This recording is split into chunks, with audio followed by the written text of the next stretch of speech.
একটা ঘটনা মনে পড়লো। হযরত জিবরিল আমিন সহ যখন আমার নবী মেরাজে যাচ্ছেন, সুবহানাল্লাহ, আমার নবী দেখলেন জিবরিল 70,000 নুরানি পালকটা বাড়ি দিচ্ছে আর যাচ্ছে। আমার নবী জিজ্ঞেস করলেন, জিবরিল এই 70,000 পাখা ডানাটা কি সবসময় ঝাপটাও? বলতেছি, ইয়া রাসূলুল্লাহ না, তবে 4 বার 70,000 বাড়ি দিছি। কয়বার? হাদিসে বুখারী, কোনো বানানো ঘটনা না, বুখারী শরীফের হাদিস। আমার নবী যখন জিজ্ঞেস করলেন 4 বার, প্রথমবার কখন বাড়ি দিছো? জিবরিল আমিন বলতেছেন, ইয়া রাসূলুল্লাহ যখন ইউসুফ আলাইহিস সালামকে তেনার ভাইরা কুয়ার মধ্যে নিক্ষেপ করছিল। কিসের মধ্যে? কুয়ার মধ্যে। আল্লাহ ডাক দিল, জিবরিল আমার ইউসুফকে তার ভাইরা কুয়ার মধ্যে নিক্ষেপ করছে, যাও তাকে বাঁচাও, নয়তোবা আমি সেই জাতি ধ্বংস করে দেব। যখন সেটা বললো, সাথে সাথে জিবরিল আমিন বললেন, আমি 70 পাখনা ডানা বাড়ি দিয়ে হযরত ইউসুফ আলাইহিস সালামকে ক্যাচ করলাম, ধরে ফেললাম। আমার নবী বলতেছে, মাশাআল্লাহ। এরপরে কখন বাড়ি দিয়েছো? বলতেছে, ইয়া রাসূলুল্লাহ যখন ইব্রাহিম খলিলুল্লাহকে নমরুদ আগুনের মধ্যে নিক্ষেপ করছিল। আল্লাহ বললেন, যাও জিবরিল আমার খলিলকে সেই বদবখত নমরুদ আগুনের মধ্যে ফেলছে, যাও জিজ্ঞেস করো আগুনটা গুলজার বানাবো কিনা, বাগান বানাবো কিনা। আমার ইব্রাহিম খলিলুল্লাহর উত্তর শুনেন, খলিলুল্লাহ বলছে, যিনি আগুনে নিক্ষেপ করছেন তিনিই বাঁচাবেন। সুবহানাল্লাহ বলো, তিনি বাঁচাবেন। জিবরিল বললেন, ওগো খলিলুল্লাহ আগুনটাকে গুলজার বানিয়ে দিই। আল্লাহ বলেছেন, বলতেছে না, আমার ভরসা আল্লাহ, আল্লাহই বাঁচাবেন। তখন সাথে সাথে আল্লাহর হুকুমে কুদরতে আগুনটা ফুলের বাগান বানিয়ে দিয়েছেন কে? চিল্লা বলুন কে? আমার নবী জিজ্ঞেস করলো, এর পরেরটা তৃতীয় নাম্বারটা কি? জিবরিল বলতেছি, ইয়া রাসূলুল্লাহ এর পরেরটা হলো হযরতে ইসমাইল যাবিউল্লাহর ক্ষেত্রে। যখন আল্লাহর পক্ষ থেকে কুরবানির হিসাব আসলো, ইসমাইল যাবিউল্লাহকে ইব্রাহিম খলিলুল্লাহ জবাই করবেন, কুরবানি করবেন, তখন দুজন দুজনকে পট্টি পরায় দিলেন। আল্লাহ তখনই সাথে সাথে খুশি হয়ে বলতেছেন, যাও জিবরিল যাও ইসমাইলকে বাঁচাও, নয়তো আমার নসলে মুহাম্মদ নষ্ট হয়ে যাচ্ছে, ইসমাইলকে বাঁচাও। ইসমাইলকে যদি না বাঁচাও, যদি ইসমাইল জবাহ হয়ে যায়, কুরবানি হয়ে যায়, তাহলে আমি প্রত্যেক বাবাকে ফরজ করে দিব তার সন্তানকে কুরবানি করার জন্য।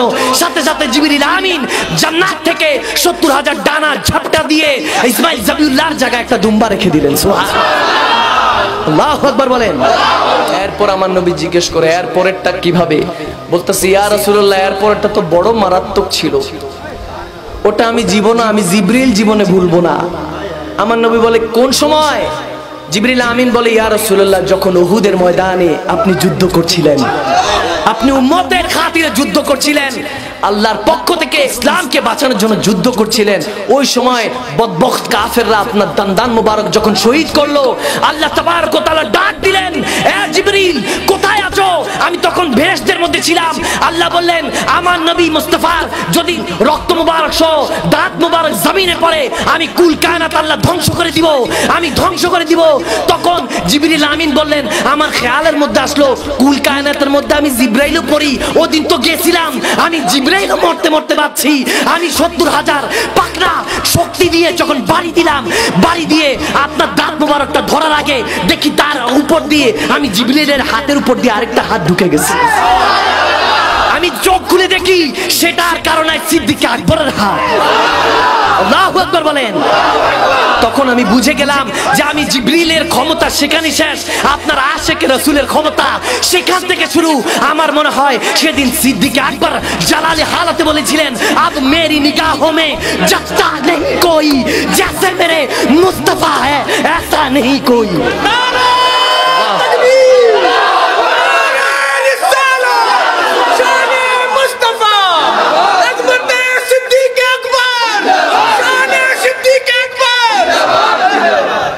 আল্লাহু আকবার বলেন। জিবরিল আমিনের এই ঘটনা শুনে আমার নবী বড় মুস্কি হাসি দিলেন। হাসি দিয়ে বলতেছে, জিবরিল সিদরাতুল মুনতাহা পর্যন্ত এসেছি, চলো লা মাকানে চলো। আমার নবী চাইলে নিতে পারতেন কি পারতেন না? যদি জুতা মোবারক নবীর যায়, নালায়েন মোবারক যদি আল্লাহর আরশ পর্যন্ত যেতে পারে, সাথে পিছে আশিকে রাসূলুল্লাহ যেতে পারে কি পারে না?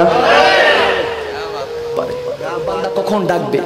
আর সেই বান্দারা যখন তেনার মেহবুবের মেহফিল সাজিয়েছে, খুশিটা হয়েছেন কে?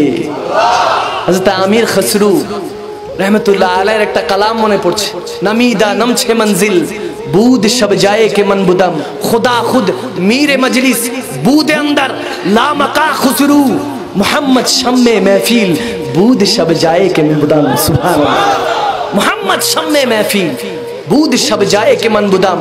আমির খসরু বলেন খোদা একটা লা মাকানে महफिल সাজায়, সবাইকে নিয়ে খেতাব করে, ওই महफिले চেরাগ হয় আমার নবী মুহাম্মদ মুস্তাফা সাল্লাল্লাহু আলাইহি ওয়াসাল্লাম।